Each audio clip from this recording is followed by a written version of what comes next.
ততক্ষণের জন্য তোমরা অন্য ঘাটে গিয়ে বসে পাও, এই ঘাটে আমি সখীদিনী চান করবো। ঠিক আছে, তোমরা চান করতে পারো, কিন্তু তার আগে আমার সাথে একটি কথা দিতে হবে। কি কথা? তাহলে শোনো, বলো। তোমাদের চান করা শেষের দিক দিয়ে প্রাসাদে যাওয়ার আগে আমার সাথে কিন্তু কথা বলে যেতে হবে। ঠিক আছে, দেখা করে যাব। মনে থাকবে তো? মনে থাকবে। ঠিক আছে, তাহলে তোমরা চান করতে পারো। জন্টুদা, ওরা এখানে চান করবে, তাই তো বলছি আমাদের থাকা সম্ভব না।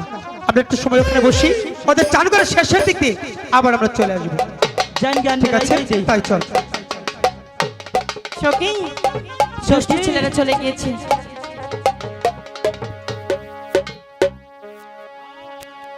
এবার আমরা তিনজন